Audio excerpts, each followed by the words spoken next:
Hey everyone, it's your professional sarcastic man and seeker of attention Oz Chris here with the review of Thor number one. Fresh start Thor. Such a fresh start that Jason Aaron is still writing it. I would have preferred not that Jason Aaron not continue to write. Uh, Considering, geez, like how long has he been on Thor? Like it's change. It's like even if it's a good writer, sometimes it is best to change writers every now and again, or else it just gets stale or they're on for too long. Dan Slott Spider Man, and considering what Jason Aaron has done to Thor, like from what I've heard from his like early run before introducing Jane Foster's Thor, is that he just kind of just tortured, humiliated Thor in order to set up Jane Foster Thor. I'm not quite sure. I haven't read it. I might try and find some copies to read of that one. But this issue, oversized, $5.99. Is it worth $5.99? No, it's not. There's a lot of kind of pointless filler. And because it also has a secondary story, which is useless because it doesn't get touched on until like issue number 5, which isn't for another few months. So why that needed to exist, I don't know. Maybe because they hinted it in the whole Death of the Mighty Thor story arc, and you know, my thing is when remember like the cover and like the first issue of the Thor Legacy run, and it had like Beta Ray Bill, it had Frog Thor and like all that. Where are they? Because they were in the story. They were only in that issue, and then they weren't in any others. So they coming back here, but anyway, we start off with Thor is retrieving some items that were lost during the previous story arc because of Mangog. When the destruction of Asgardia has scattered all of Odin's like weapons across the different realms and places. One he finds in Thailand in possession of the Juggernaut, bitch, or the Unstoppable Juggernaut, because much like Unstoppable Warp's first series, that's a lie, as you will see later on in the issue. And he taunts Thor just like, hey, I thought you were a woman, you don't have a hammer, all your weapons are terrible.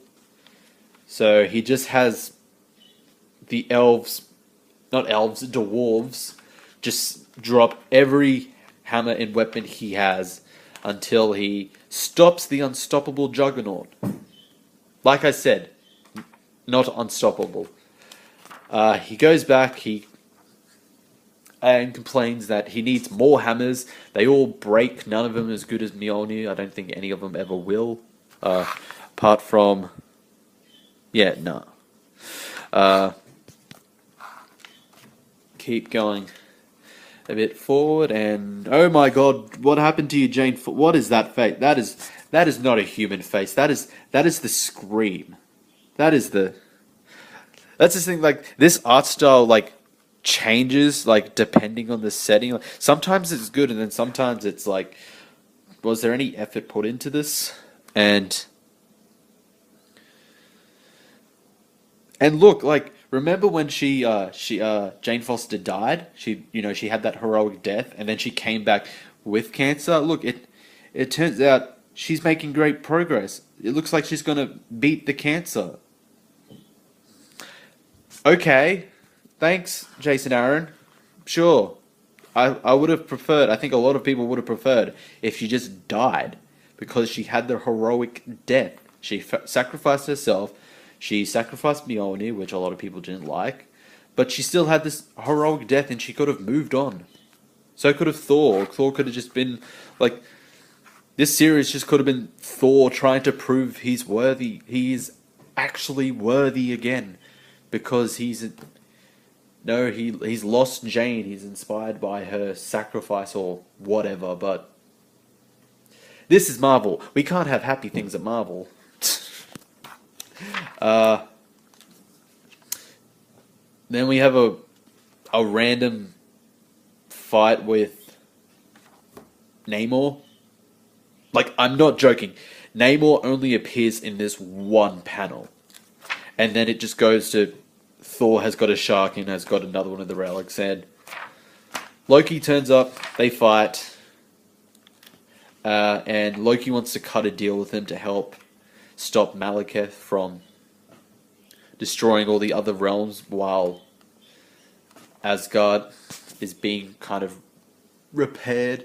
Because Heimdall is blind, he still can't see. The Bifrost hasn't been properly rebuilt yet. It's a very slow process, and he ends up taking them to Niflheim, to Hell.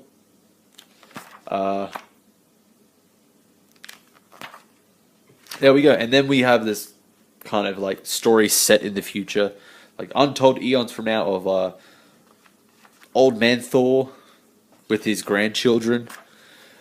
And it sets up, I have no idea what it sets up, but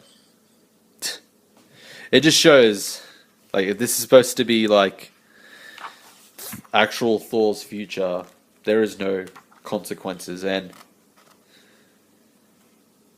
then for some reason, Wolverine has the Phoenix Force, and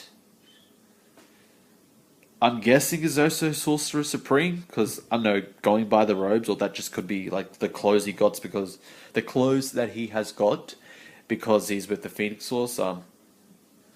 Don't know why. And like I said, to be continued in Thor number 5. Why? So this was, it was okay, I guess. To an extent, it was okay. Art style was a bit iffy on a lot of parts. Pointless Namor cameo. Jane Foster's still alive. I don't know if this actually goes to prove that Thor is worthy again, and then Mjolnir is like rebuilt. Because as we see it in like the Avengers, he has a new hammer. It's like this small kind of gold hammer. So of course he's gonna get something back. But I don't know. This, it was not worth $5.99. You could have cut quite a bit out of this. Like, a lot of the dialogue you don't really needed. A lot of the scenes you didn't really need. You know, like this, you didn't need this because it ended up doing nothing for this issue. Could have shortened that. Maybe this whole little fight, and then you could have gotten rid of all of this, because I don't think it's going to do anything for this current story arc. But would I recommend this? Maybe. Like, I don't know. Like I said, it's okay, but Marvel, you really shouldn't be aiming for okay. You should be aiming for great, for awesome, for amazing, entertaining, all the adjectives. Okay should not be the standard. And considering it is by Jason Aaron, and like I said, Avengers is okay as well, I could see why. And it's not, how is this really a fresh start if it still has the same writer? Give it to someone else. Like I said, it needs to be reinvigorated. It needs somebody else. If it's been the same writer for like so many years, it's just going to be, there's nothing different. They're not bringing anything kind of different to the table. It's just going to be similar stuff with probably a slightly different story. Like, this better probably like end with Thor becoming worthy again, because that's what essentially everyone wants is Thor to actually be worthy again, to be holding Mjolnir again. Forget that whole original sin stuff, and then him almost being worthy, and then deciding I'm not going to take the ultimate Marvel Mjolnir because it's not my Mjolnir, which I kind of understand, but still, but okay start, but that's it for this issue, or this review, I mean. What do you guys think? But anyway, leave a like, subscribe, hit the notification bell, follow me on Twitter, check out my previous videos, and I will see you all next time.